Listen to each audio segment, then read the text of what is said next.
Boa noite a todos, eu sou o Willy Roberts, está começando o 8º episódio do Visão de Jogo Podcast.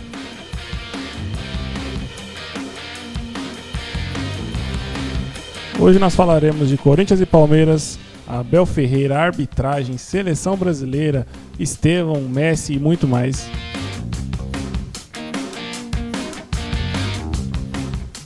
Muito obrigado às pessoas que se inscreveram na semana passada, nessa última semana. Para você que ainda não é inscrito, se inscreva, deixa seu like e compartilha com os palmeirenses. Vamos lá para mais um programa.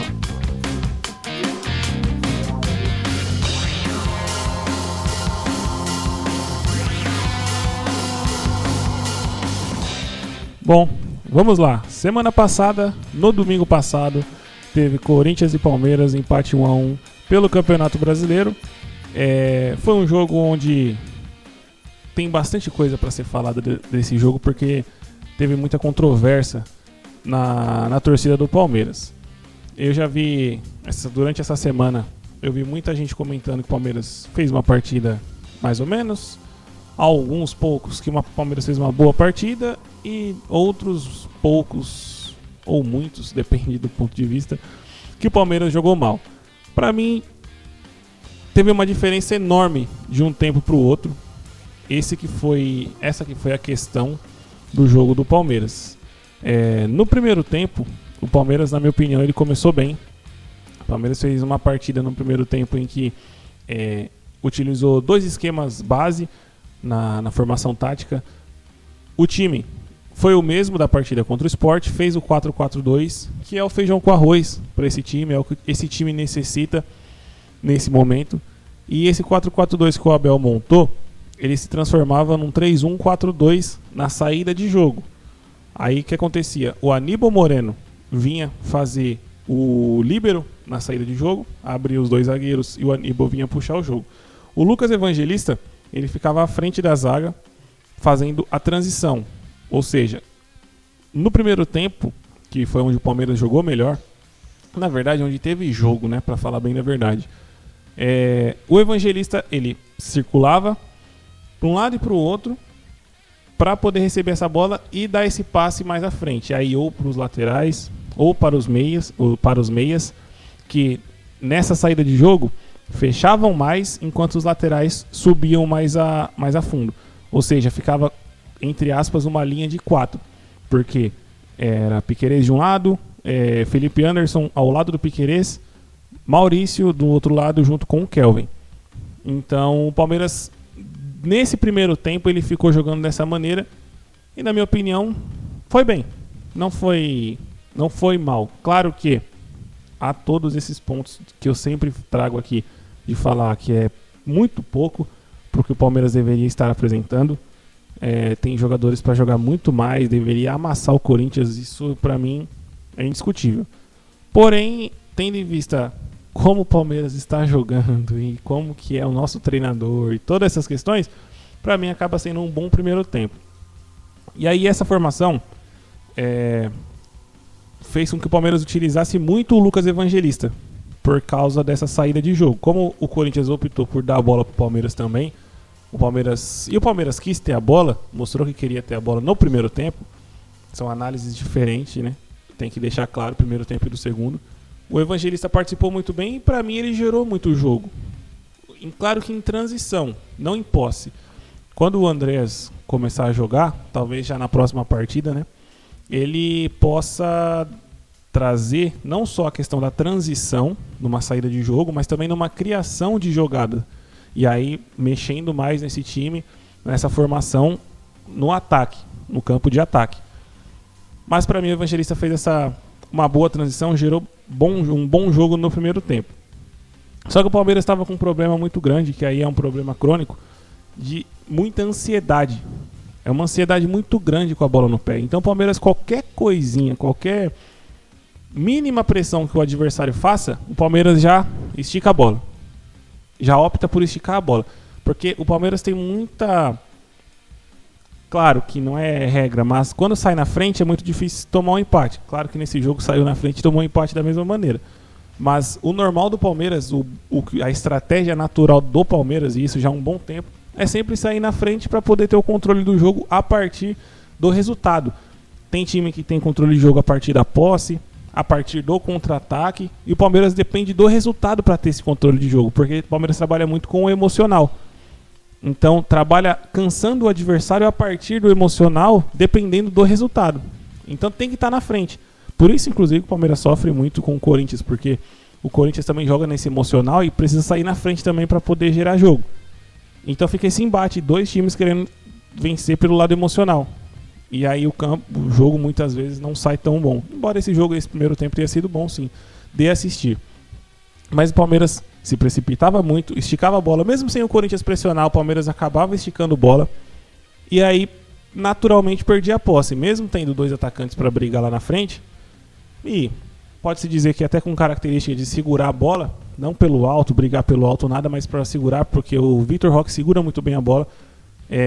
Tem muita força e o Flaco consegue fazer também um giro, consegue fazer um domínio. Mas o Palmeiras não conseguia ter essa esticada de bola e ficar com a bola no ataque. Era bola perdida. E atrapalhou muito da criação do Palmeiras, embora tenha feito um bom primeiro tempo. Porque eu percebo, o Palmeiras conseguiu ter a bola, conseguiu trocar passes, conseguiu encontrar os atacantes, mas em jogadas muito rápidas de transição, em troca de passes e tudo mais. Só que em transição, não uma posse de bola calma, que você procura espaços a partir de uma movimentação mais tranquila. Sempre é muita velocidade, tentando fazer o gol rápido. É um estilo. Eu acho que não havia necessidade. A necessidade do Palmeiras não era essa. Eu acho que era ter a bola o máximo possível, justamente para cansar o Corinthians, até porque está jogando fora de casa. Se o adversário dentro de casa não tem a bola, é muito difícil ele conseguir ter uma tranquilidade, porque a torcida fica ansiosa, os próprios jogadores começam a ficar ansiosos. Então o certo, na minha opinião, era trabalhar a partir da posse. O Palmeiras já não. O Palmeiras, como eu falei, sempre tenta fazer o gol de qualquer maneira. Mas o Palmeiras, mesmo com essas nuances, essas dificuldades, teve essa bola, teve o controle da posse, mais ou menos. Conseguiu encontrar o Vitor Roque e o Flaco, conseguia criar jogadas e conseguiu ter o pênalti. Arrumou o pênalti com o Vitor Roque. O Vitor Roque fez um ótimo pivô. Foi uma jogada trabalhada, saindo pela lateral, partindo da lateral, mas trazendo para o meio. Jogada de aproximação. O Vitor Roque recebe essa bola dentro da área, segura o zagueiro na força, faz o giro, sofre para mim. Ali ele já sofre o pênalti. O juiz não dá, só que o Flaco tá próximo dele, a diferença tá aí. O Vitor Roque não estava sozinho, o Flaco estava do lado dele. Então, o Flaco consegue se antecipar do zagueiro e aí ele sofre o pênalti, para mim foi o segundo pênalti da jogada. Mas a diferença estava aí na aproximação, na jogada pelo meio. O Felipe Anderson já tinha participado da jogada no início dela, estava próximo, o Piquerez estava próximo para ultrapassar. Muitos jogadores próximos dentro da área, então dificulta para o adversário, até porque são jogadores com qualidade. O Vitor Roque bateu muito bem o pênalti.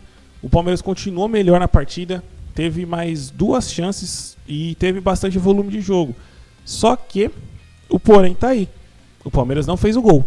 Como o Palmeiras não fez o gol, não jogando um clássico fora de casa, tendo em vista essa fase durante essa temporada, que é contra o Corinthians, que está sendo ridícula, tinha que ter feito o segundo gol.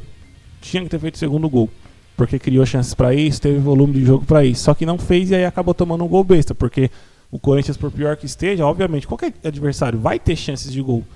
E os caras contando com a sorte, do jeito que está essa temporada, que é um fator, sim, preponderante no futebol, né? Não tem como você discutir isso, acabou arrumando um gol na sorte. Um gol contra do Piquerez. Não acho que o Piquerez tenha tido culpa, só foi um vacilo geral. Ele estava de frente pro gol também. É errado esse posicionamento num sistema de defesa. Mas é um lance besta. Porque o Gustavo Henrique, obviamente, iria ganhar no alto, porque ele tem 2 metros de altura.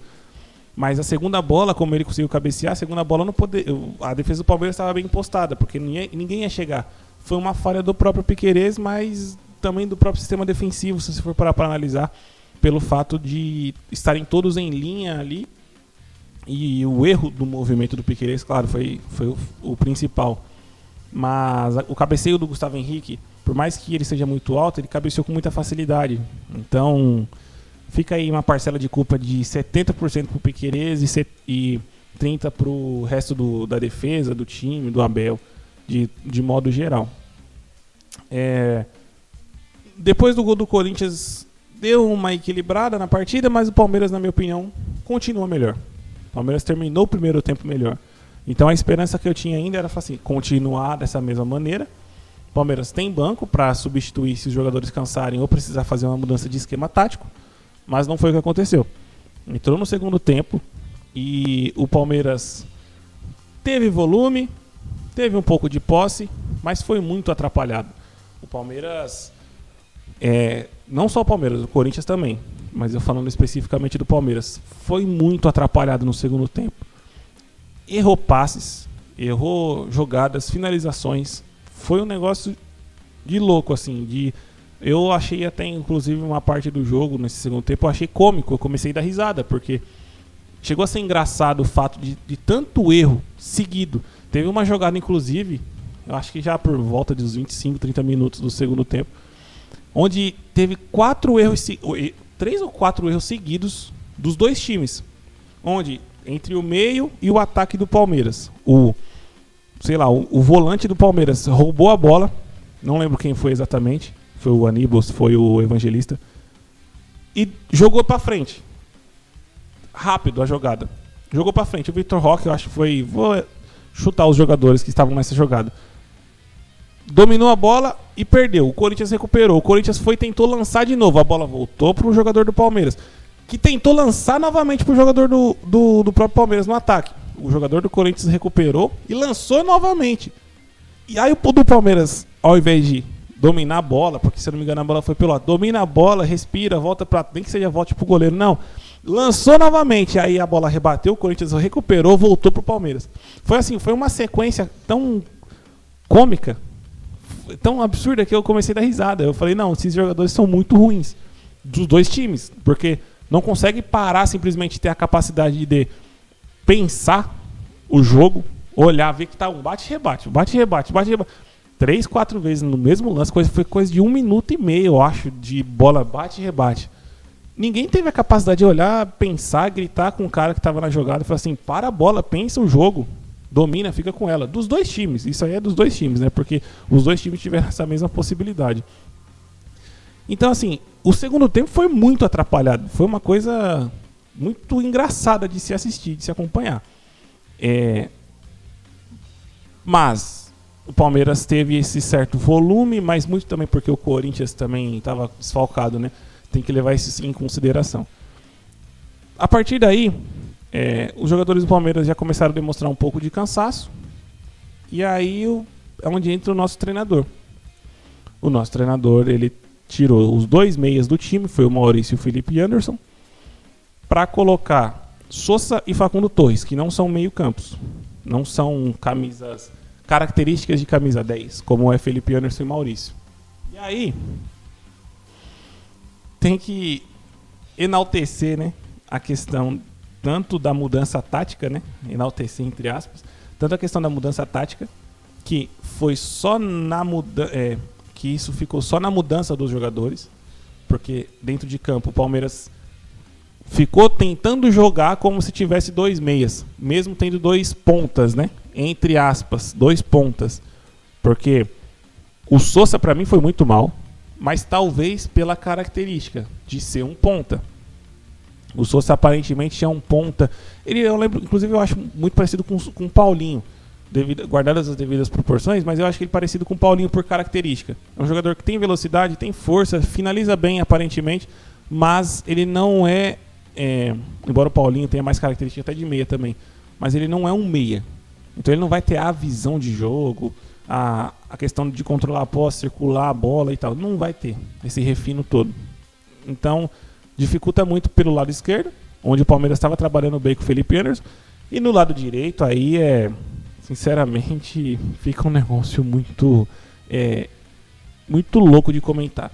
O Facundo Torres para mim é o pior. Aí eu tenho que analisar também a situação que o Palmeiras se encontra hoje, o valor que foi gasto nele, que é gasto também todo mês nele. Para mim ele é o pior jogador que já vestiu a camisa do Palmeiras. Ele, para mim, ele parece muito o Mouche de 2014, que era jogador do Boca Juniors. Só que ele consegue ser muito, muito pior que o Mouche.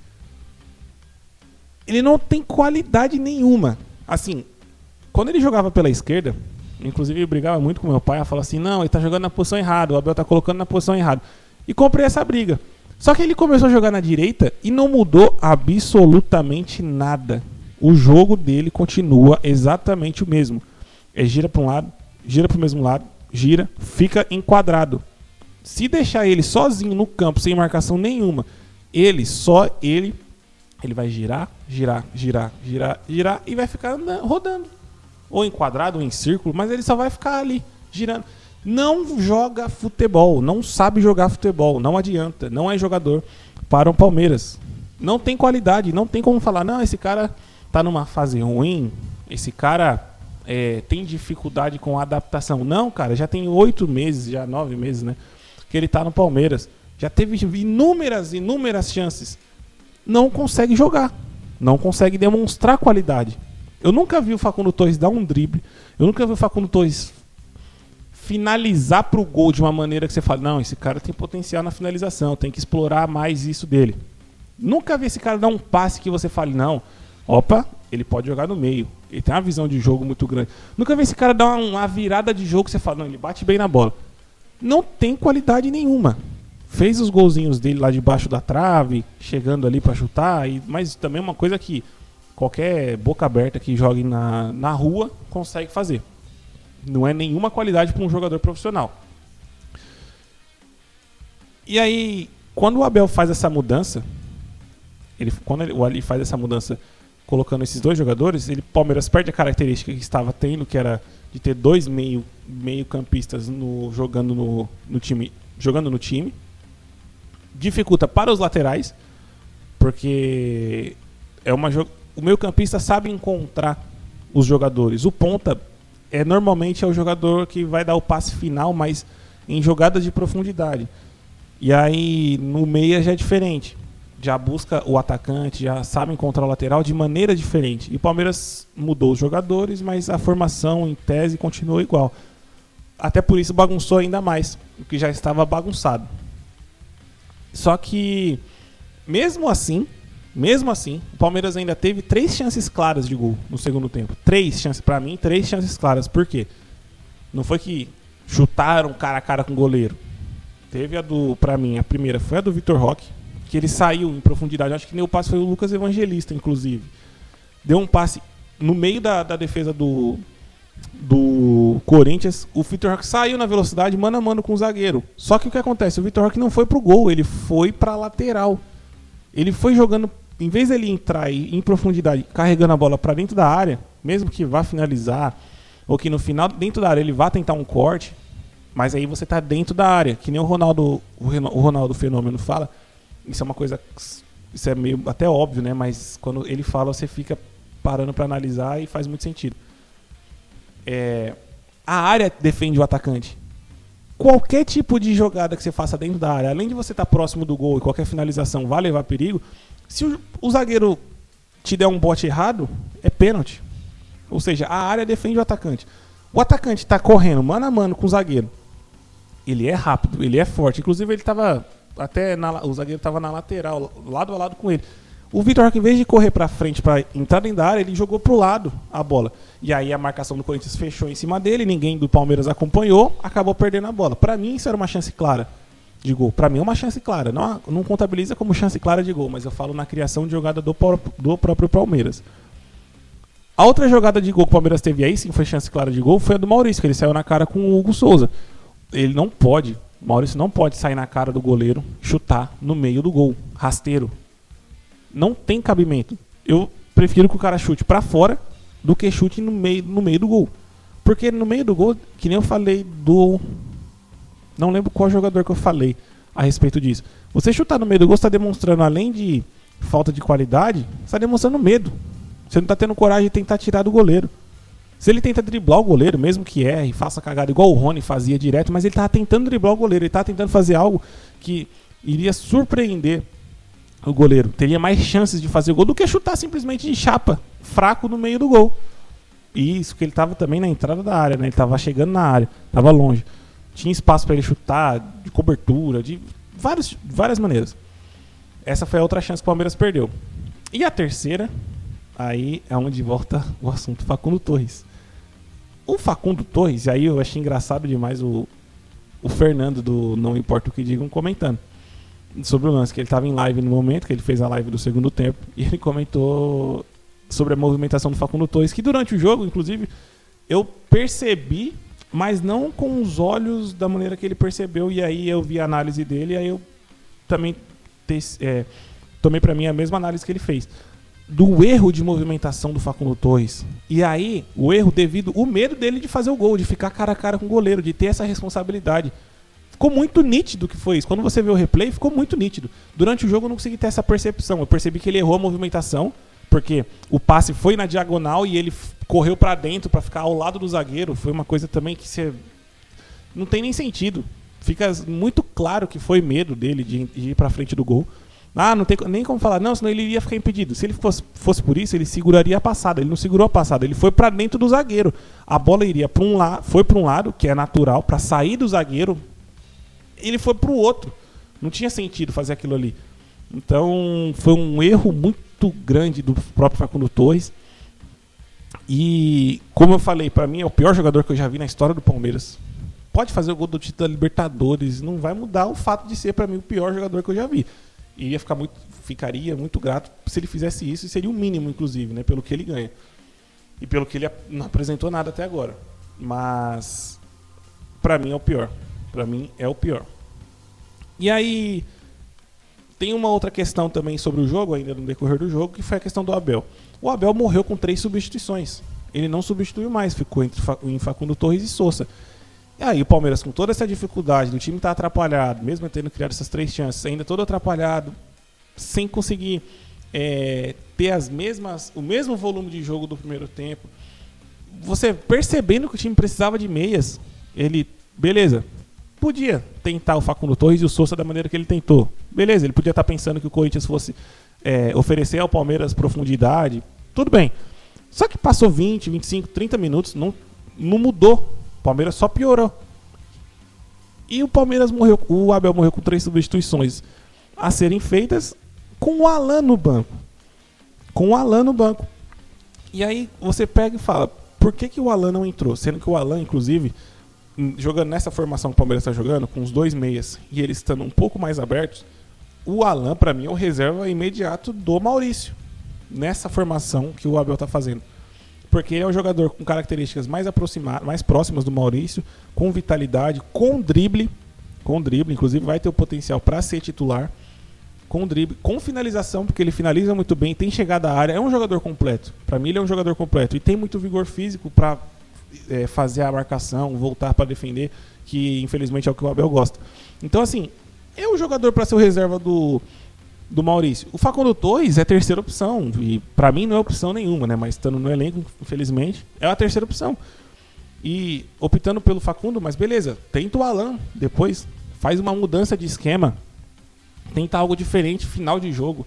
O Alan tem o drible, já no Palmeiras ali já não tinha ninguém que tivesse a capacidade de driblar, porque o Sousa entrou muito mal, como eu falei. Ele não tentou, morreu com as 2 substituições, o jogo ficou no 1-1, e no final todo mundo se abraçou, como se, no caso do Palmeiras, como se o Palmeiras esse ano tivesse ganhado absolutamente todas as partidas do Corinthians, que não foi o caso. Então é uma situação ruim, triste, porque passou a temporada inteira, a gente só ganhou um jogo do Corinthians e infelizmente perdeu 2 títulos, pode-se dizer assim. Uma eliminação numa Copa do Brasil é um título, porque é um confronto direto, é um clássico, que vai ser lembrado para sempre. Então, de modo geral, não acho que foi uma partida ruim do Palmeiras, tendo em vista que infelizmente a régua é lá embaixo, mas também longe de ter sido uma boa partida.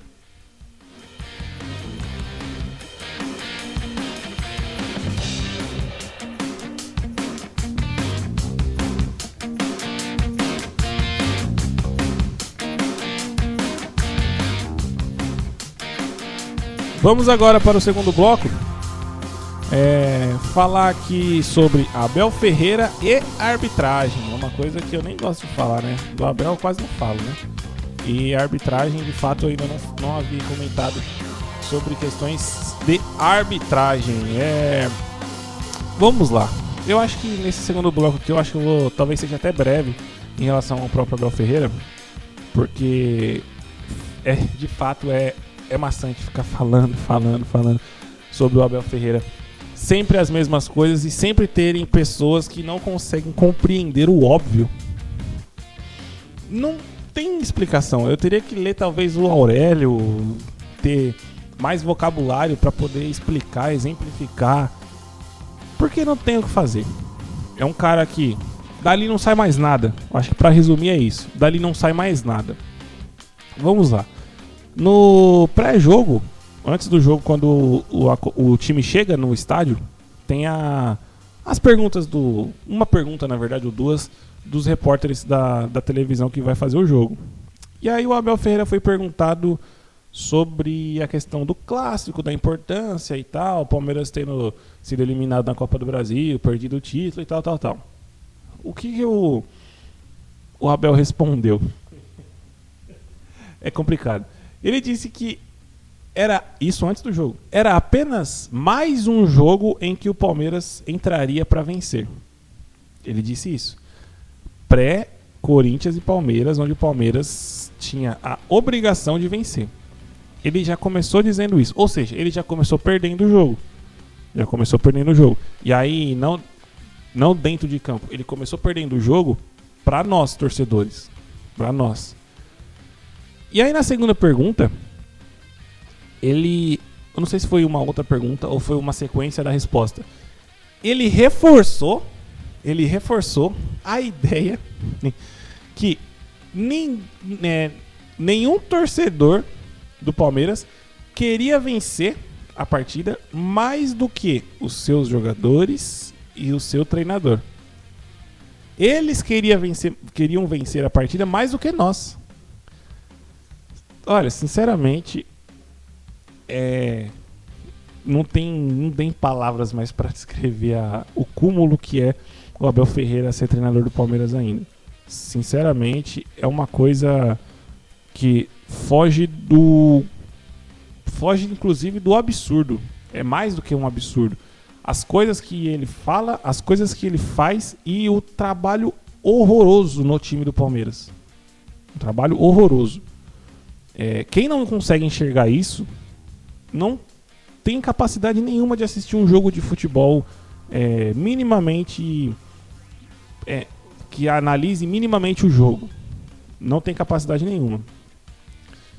O Abel, como eu já falei em outros podcasts, ele se alimenta dessas polêmicas baratas e, infelizmente, as pessoas, consequentemente a mídia, muitas das vezes parte até da mídia, que as pessoas, os brasileiros, se alimentam muito também do que passa na mídia, né?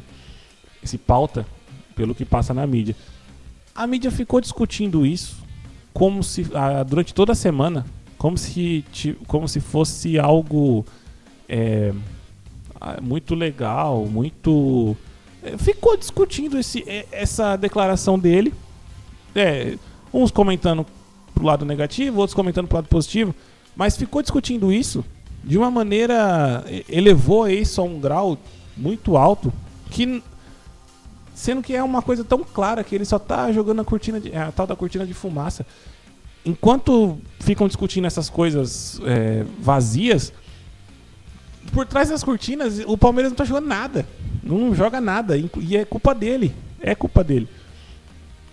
Então ele fica nesses discursos falando muitas vezes da própria família, falando de Fórmula 1, falando de várias outras coisas, fugindo do tema que é o futebol.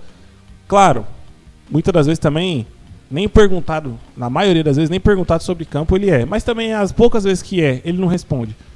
E aí fica nessa, porque pra ele é muito mais fácil ele ficar se alimentando dessas polêmicas, deixando o povo discutir coisas vãs, do que ele tocar no assunto do futebol, porque dentro de campo o Palmeiras já não joga nada há muito tempo.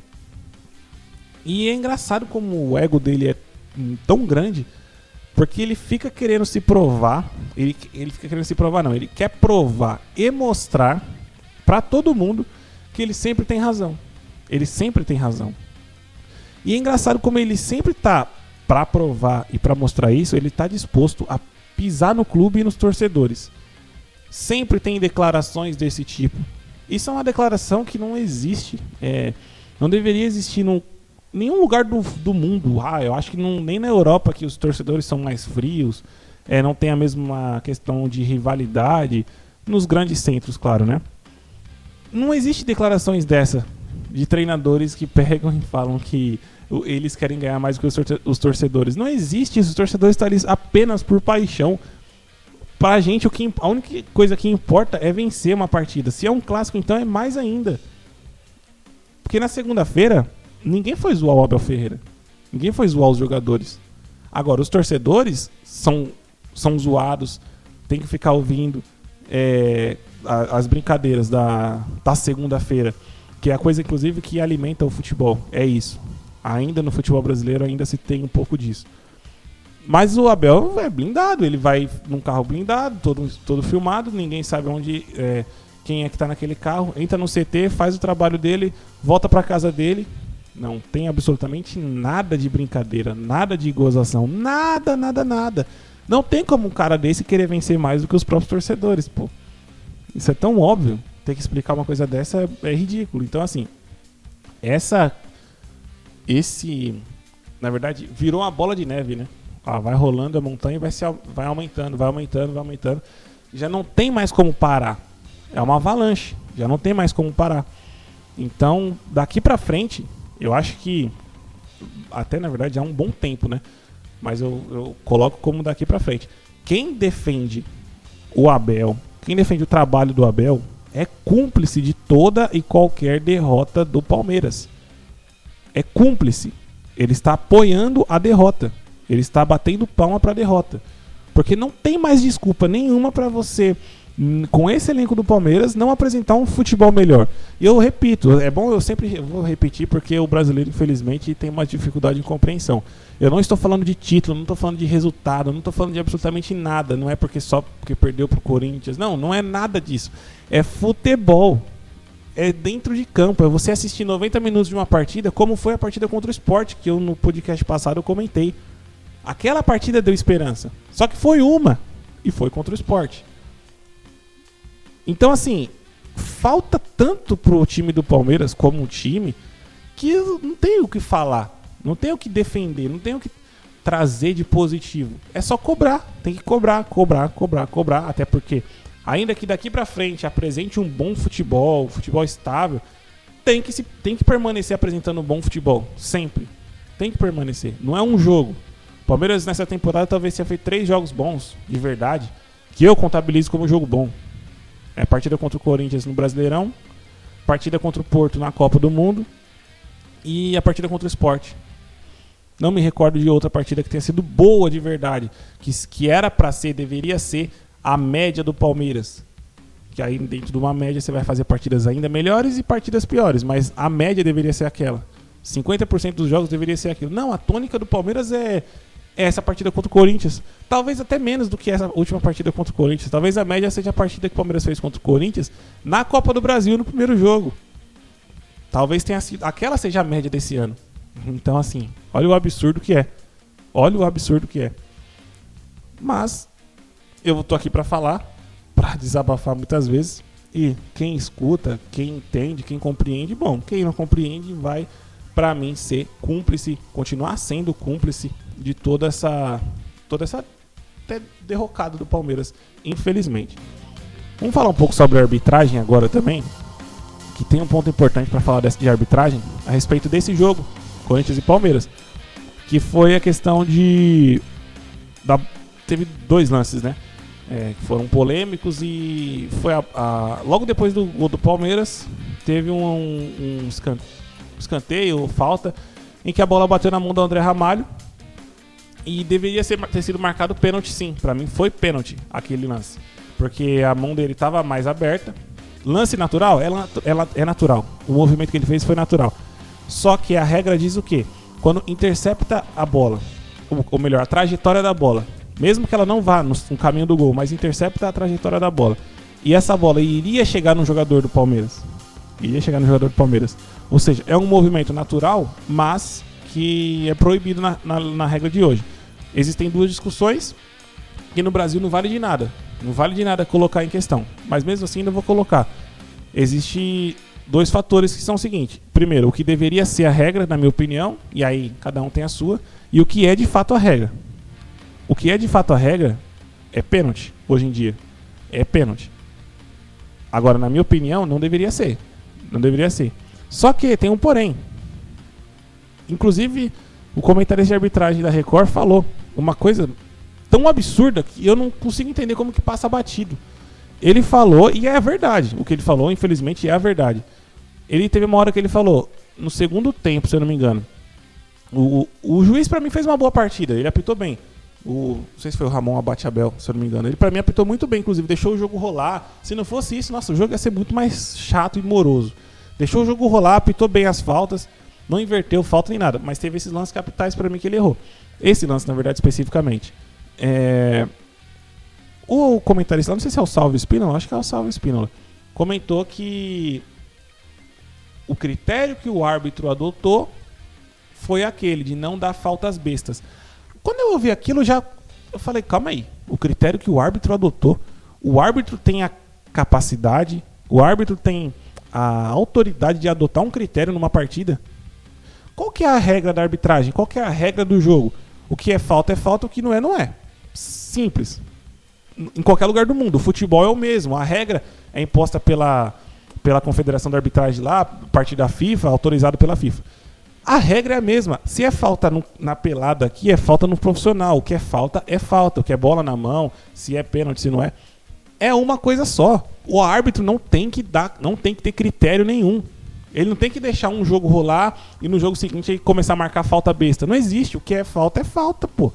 Ele falou isso de uma maneira tão fácil e simples, de uma maneira tão natural, que só ficou mais claro pra mim o quão ruim é a arbitragem brasileira e o quão absurdo infelizmente, o quão idiotizado tá o povo brasileiro a ponto de não conseguir compreender o que o próprio cara falou. O árbitro adotou um critério. Não tem. E, infelizmente, nos comentários, e quando se tem polêmica sobre arbitragem, as pessoas falam isso mesmo, com uma tranquilidade tão grande. O árbitro adotou um critério que não estava apitando falta, então não tinha que ser falta. Não, cara, não tem critério. É ou falta ou não é. Pra mim, como eu falei, ele apitou sim um bom jogo, porque ele não ficou dando faltas bestas, deixou o jogo seguir muitas vezes, não inverteu o lateral. Tecnicamente foi uma boa arbitragem. Mas teve esse erro, porque segundo a regra, não é o que eu acho que deveria ser, mas a regra era para ser pênalti.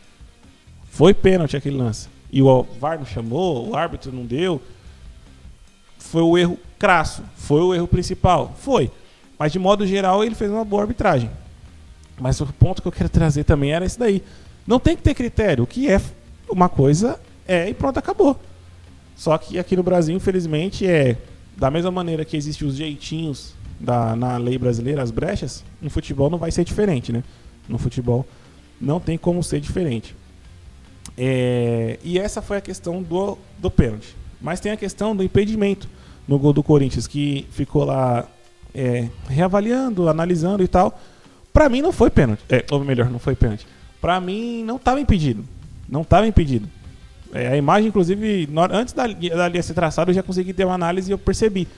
Quando traçou a linha, não estava impedido. A questão que tem que ser falada, e foi o que o Abel falou, é que aquela linha não quer dizer absolutamente nada. Tem que ser o semiautomático. Da mesma maneira que não anulou esse gol do Corinthians, anulou o do Palmeiras.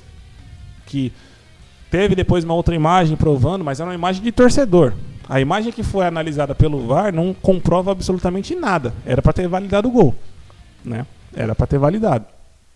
Mas a imagem que teve depois, que algumas pessoas viram lá de um torcedor, mostrou que estava impedido. Beleza. Agora, vem a minha questão, a minha opinião a respeito de tudo isso. Eu não me pauto por arbitragem, justamente pelo fato do Palmeiras sempre que perde se escorar nos erros de arbitragem. Sempre, todas as vezes. Quando perde, é eliminado. O erro foi da arbitragem. Jogamos mal, não sei o quê. Mas se não tivesse dado aquele pênalti. Mas se tivesse dado aquele pênalti pra gente. Se não tivesse invertido, fala. sempre se escora naquilo. E aí a discussão fica sempre em cima disso. Então eu não vou ficar me alimentando disso. Eu não vou alimentar o público disso. Eu não vou ficar falando isso. Porque pra mim é muito pobre. E inclusive, além de ser muito pobre essa análise, é muito fácil pro treinador, pros jogadores. Porque tira total a responsabilidade. Por mais que eles falem, admitam muitas vezes que jogou mal, mas tira totalmente a responsabilidade. Porque quando você vai discutir algo sobre o futebol, você sempre vai colocar em questão, mas se tivesse dado aquele pênalti, poderia ter mudado o jogo. Aí pronto, você já retira tudo que o time jogou ou deixou de jogar. Então eu não me envolvo nesse tipo de discussão, porque sempre quando também o erro é a favor, há um silêncio ensurdecedor. É um silêncio, ninguém comenta nada. Ou quando comenta é bem assim, sem batida na mesa, sem palavrão, sem diretor vindo fazer a coletiva. Nunca tem. Isso aí para qualquer clube, né? Isso aí são todos.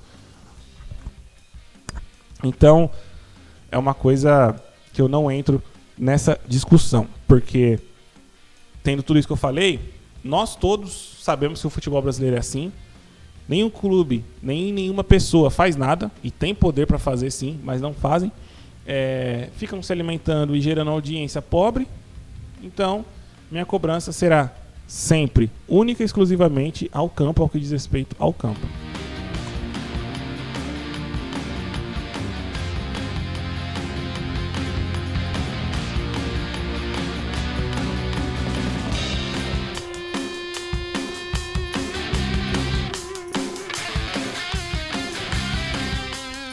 Vamos agora para o terceiro bloco.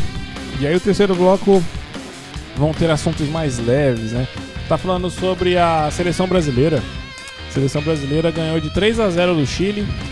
Já estava classificada para a Copa do Mundo, né? E aí teve participação de jogadores, né? Que jogam aqui no futebol brasileiro ou acabaram de passar pelo futebol brasileiro. Mas foi até um bom jogo. Eu não cheguei a assistir, vi melhores momentos, mas muitos comentários a respeito disso, falando que o Brasil fez uma boa partida. Não fez nada demais. Fez uma boa partida. E aí, inclusive, só para deixar de destaque, o Andrés Pereira foi convocado, né? O Caio Jorge parece que se machucou. E aí o Andrés Pereira foi convocado no lugar dele. Eu acho que não deve jogar a partida contra a Bolívia, mas talvez faça com que ele não jogue a primeira partida no Brasileirão na volta, depois dessa data FIFA, né? Mas voltando ao assunto agora, especificamente seleção brasileira. O Brasil venceu 3-0, beleza, ótimo. O Estevão fez o primeiro gol, e aí tem que ser comentado aqui, né? O Estevão fez um golaço de bicicleta, inclusive, uma bicicleta, uma pucheta, né? Conseguiu aproveitar bem a chance que teve, fez o gol. Mas o que eu quero discutir aqui com vocês é a questão de não se ter mais um meia que faça uma jogada individual.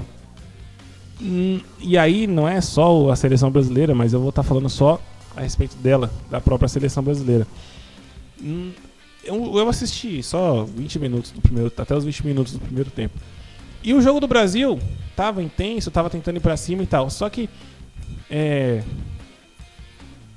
a pobreza de qualidade de jogador é tão grande que até desanima um pouco. Mesmo o time estando jogando bem como o time, desanima um pouco. Porque a minha concepção sobre seleção, e aí no âmbito geral, o time já te faz sofrer muito.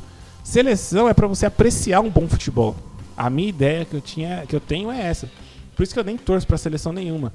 Porque eu gosto seria, em tese, né? Seria pra apreciar um bom futebol que o clube não vai te dar sempre. Não vai te dar sempre. Mas não, na seleção na brasileira você não consegue ter uma apreciação de um bom futebol. E aí o bom futebol não é nem como time, é como jogador. É um jogador pegar, driblar 1, 2, fazer um golaço. Terem bons jogadores e terem craques na seleção. Não se tem craque na seleção. O único é o Neymar, e nem está sendo convocado devido às questões físicas, né? E de cabeça dele também, né? Mas, especificamente falando sobre o Estevão. O Estevão eu critiquei muito no Palmeiras, quando ele estava no Palmeiras, porque pra mim era um jogador que, além de ser pipoqueiro, que ele pra mim era, a jogada dele é muito comum, é muito simples. É uma jogada que qualquer jogador consegue fazer. É pentear, pentear, pentear e jogar pra um lado ou jogar pro outro. Ou é pra esquerda ou é pra direita. No Palmeiras ele começou jogando só pra esquerda. Depois começou a ficar jogando só pra linha de fundo. Fica indo até a linha, até o limite da linha pra fazer um cruzamento. Não sai nada dali. Não sai nada de jogada. A venda do Estevão, pra mim, sim, foi uma puta de uma venda do Palmeiras. Do Hendrick eu acho que saiu barato. Mas o Estevão, pra mim, saiu, nossa senhora, foi uma puta venda. A Leila, assim, tá de parabéns por essa venda do Estevão. Que é um jogador que nunca apresentou nada, nunca decidiu título nenhum pelo Palmeiras. E, individualmente, se você for fazer a análise dele, você não consegue enxergar muita qualidade em drible, que nem falam que, inclusive, o apelido dele na base era o Messinho. Na base ele até fazia. Mas subiu o profissional, ficou preso na direita, penteia, pá, joga pra esquerda. E aí, quando joga pra esquerda, não é que ele clareia pra seguir pra frente, não. É clarear pra fazer um cruzamento, malemar pra chutar, pra dar um passe. E aí, quando é pra direita, penteia, balança e joga pra direita, vai jogando pra linha de fundo. Muitas vezes ele saiu com bola e tudo no Palmeiras, porque fica jogando. O adversário só vai cercando, não tem o que fazer. Ele não passa, porque ele não passa pra frente. Ele não consegue driblar carregando a bola pra frente. E aí eu vou dar o exemplo aqui do Messi. O Messi com 38 anos dá um baile em qualquer jogador no futebol mundial hoje. Qualquer um. Com 38 anos. O gol que o Messi fez contra a Venezuela de cobertura é um dos gols mais, pra mim, marcantes de você olhar um jogador de futebol craque de verdade e te dar prazer de assistir um jogo, porque esse cara tá em campo. Eu gosto de assistir os jogos da Argentina justamente por causa disso. No Inter Miami não dá muita graça porque o resto do time é muito ruim. E aí acaba que fica também pra ver só um jogador é foda. Mas a seleção da Argentina é muito boa e o Messi é a tal da cereja num bolo. E o gol que o cara fez, o passe do Julián Álvares, foi um pouco pra frente. Tava praticamente já na pequena área. O goleiro veio fechando, a bola veio um pouco mais pra frente. Ele deu uma arrancada, grudou a bola naquele domínio que ele tem, que é um absurdo o domínio. Não sei como que ele consegue fazer aquilo. Da bola grudar no pé dele. O goleiro veio fechando, tinha 3 zagueiros, defensores, em cima da linha praticamente do gol. Ele conseguiu encobrir os 3. Do jeito que ele dominou, até com a mão é difícil você tentar replicar o que ele fez. Do jeito que ele dominou, ele já levantou o pé. É assim, nem fração de segundo, é uma coisa muito... Pra ele é natural, né? Pra ele é natural.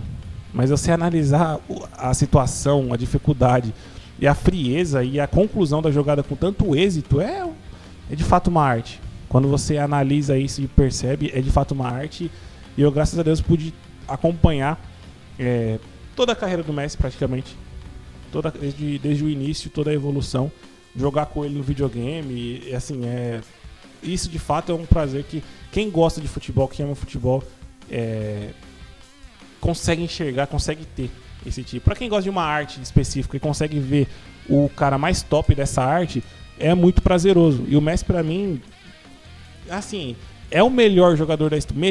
Melhor jogador da história. Pra mim, o Pelé é o maior, mas é o melhor jogador da história. Então, eu acho que ter visto ele jogar no alto nível, e até hoje, pra mim, tá em alto nível. Claro que fisicamente não vai conseguir fazer a mesma coisa que ele fazia antes, mas ainda é um alto nível para o futebol mundial. É muito prazeroso. É sim muito prazeroso. E tem esse lado nostálgico, legal e tal, mas tem um lado triste, que é a questão de ver que ele já está com 38 anos, Cristiano Ronaldo já está com 40, Neymar já está com 33 talvez, mas o Neymar... Assim, não dá pra botar em conta que ele vai jogar mais uma temporada, que não dá pra saber. Não dá pra saber. Por questões físicas, de cabeça, comportamental, tudo. Ele não consegue, não quer, sei lá. Mas ainda assim é o último jogador. É o último gênio do futebol. É o último cara que, principalmente como meia, que é o assunto que eu trouxe pra cá, que tem essa característica de driblar pra frente. Pegar a bola cara a cara com o zagueiro, com o defensor, qualquer cara que estiver marcando ele, gingar para um lado, para o outro, arrancar e sair de frente. Não é aquele cara que vai ficar igual o Estevão, que eu tava falando do Estevão, de ficar penteando e jogar para o fundo, ou pentear e jogar para um lado. Não é. É o Neymar, ele pega a bola, ele vai balançar na frente do zagueiro e vai carregar a bola para frente, sentido pro gol. Se ele estiver pro lado, se estiver pro outro, se estiver no meio, ele vai sendo sempre sentido pro gol. Porque é um cara que sabe driblar. O Messi, não precisa nem falar das arrancadas que o Messi tem. Cara que sabe driblar de maneiras diferentes, inclusive. O Neymar dribla de um jeito, o Messi dribla de outro. Mas sempre pro gol. Sabe driblar pra frente. E isso é uma coisa que o Estevão não sabe fazer. O Endrick, pra mim, é um jogador que, dessa nova geração, talvez seja o único que consiga, que eu conheça, que eu tenha de fácil acesso na memória. Seja o único jogador dessa nova geração que tem essa qualidade de driblar pra frente. Como eu já falei, o Endrick tem muito, pra mim ele é muito parecido com o Ronaldo Fenômeno em questão de, por ser um atacante muito forte, rápido e que tem o drible. Então, ele consegue driblar pra frente. No Palmeiras ele fazia isso, no Real Madrid, infelizmente, nessa de ficar no banco, essa transição de treinador vai dificultar um pouco talvez pra ele, mas de qualidade ele tem muita qualidade, o Endrick tem muita qualidade. E ele consegue driblar pra frente. Ele consegue ter a arrancada, ter a ginga e sempre pra frente, em direção ao gol. Mano a mano, ele consegue ir pra frente. Isso que eu ficava bravo com o Estevão, que o Estevão não consegue ir pra frente. E aí, talvez até seja por isso que ele não jogava no meio também, né? Que eu pedia, mas o Abel não colocava. Mas colocando no meio ou não, ele não chegava também como um camisa 10, como eu achava que ele poderia ser o Messi no Barcelona de 2011, lá como aquele tal do falso 9. Eu não conseguia fazer. Mas o Endrick, pra mim, ele é o jogador dessa nova geração que consegue fazer, talvez o único. O Yamal, eu gosto muito dele, ele é muito eficaz, só que ele não é o Messi. Ele não é o Messi. Então, você já consegue perceber, mesmo sendo muito novo, que ele não... É só olhar o Messi 2006 e o Yamal agora. Os dois com 18, 17, 18 anos. É muito diferente o que você vê de um jogador pro outro. É muito diferente. E olha que o Yamal é muito bom, tem tudo pra ser craque, se tornar um craque mesmo, porque a jogadinha que ele faz lembra muito o Robin, pela eficácia das jogadas, lembra muito o Robin. Ele não é, o pessoal falava do Robin, o Robin só corta pro meio e bate, mas ninguém consegue pegar. Mentira. Se ele fizesse só isso, seria muito fácil de marcar, mas ele conseguia fazer jogadas diferentes, jogar pro lado, pro outro. O Robin tinha muito isso de pentear a bola e jogar pra um lado pro outro, só que ele era muito eficaz, e ele ia pra frente, ele ia pro gol também. Ele não ficava só nessa, de um lado pro outro, não. Ele tinha essa variedade de jogadas, por isso a dificuldade. E também tinha uma finalização muito boa, então quando ele conseguia trazer pro meio e ajeitar pra finalizar, depois da finalização, aí era quase certo que a bola iria no gol. Se ia ser gol ou não, ia depender de outros fatores. Então, é triste saber que o futebol, infelizmente, aparentemente está acabando. O futebol que a gente conhece, que a gente gosta de assistir. Mas ao mesmo tempo tem que torcer e rezar para que o futebol mude para melhor e dê essa possibilidade para que esses jogadores possam se tornar craques. Porque também diminuir campo, tirar grama natural, e aí desde a base até o profissional, não dá treinamentos, não dá liberdade para esses moleques se desenvolverem, vai nerfando, vai tirando o potencial de serem diferentes, que é o que o futebol sempre teve como diferente, os jogadores que são os diferentes, que fazem as coisas, não os jogadores que fazem sempre a mesma coisa, que dá passe de lado, que só bate bem na bola, não, é o cara que dribla. Futebol é o drible em si, por essência. E hoje tem pouquíssimos que conseguem fazer, e o pouco que fazem é da maneira que o Estevão faz, que tem fama de driblador, mas que na realidade não consegue driblar muita gente, não. Para terminar o episódio de hoje, eu quero continuar da sequência ao respondendo comentários. Essa semana teve 2 comentários que eu listei aqui. O primeiro foi do Ricardo. Ele fez um comentário no Shorts que eu coloquei no título: Palmeiras pode estar repetindo São Paulo 2009, que isso foi da semana retrasada, inclusive. Colocou, abre aspas para ele: quanta besteira, reticências, kkk, vários kkk. As tricas estavam infestadas de ratos, como o Palmeiras esteve por décadas, como o Curica e o Santos também estão. Hoje o Palmeiras tem administração profissional, tem gente competente gerindo o clube. Ricardo, é o seguinte, eu sei que o Palmeiras está sendo bem gerido financeiramente, falando, só que o que eu falei a respeito do São Paulo, o São Paulo em 2009 o São Paulo não estava mal financeiramente. O São Paulo começou a ficar mal dentro de campo a partir de soberba, e aí por parte de diretoria, por parte de comissão técnica, e aí foi questão de muita amizadezinha com o jogador, renovando com vários jogadores que já não estavam rendendo a mesma coisa. Palmeiras, eu vejo que está repetindo o São Paulo nisso. Financeiramente, hoje em dia, é muito difícil falar que o Palmeiras vá se tornar um São Paulo, porque é muito bem gerido, tem muito mais ativos de renda passiva, entre aspas, né, no futebol, que consegue fazer que o Palmeiras tenha uma renda muito grande e daqui para frente tende a melhorar. Então, assim, a questão que eu falo é estritamente de campo. E o futebol é campo. Se o Palmeiras começar a repetir o São Paulo, vai ficar nisso daí. Mesmo financeiramente bem, vai acabar dando nisso, porque os times no Brasil são irresponsáveis. Não sei até quando, mas ainda são. Ou seja, vai acabar sendo eliminado para Corinthians como foi essa temporada. Justamente porque soberba de treinador, diretoria não ouvindo a torcida. Isso que pode acabar acontecendo. O futebol é campo, não é finança apenas. A finança baliza, mas o campo vai dizer tudo. Então, assim, o São Paulo fazia um bom trabalho de finanças. Claro que não como antigamente, na década de 90, 80. Mas fazia ainda. Não era igual hoje, que ficou uma bagunça.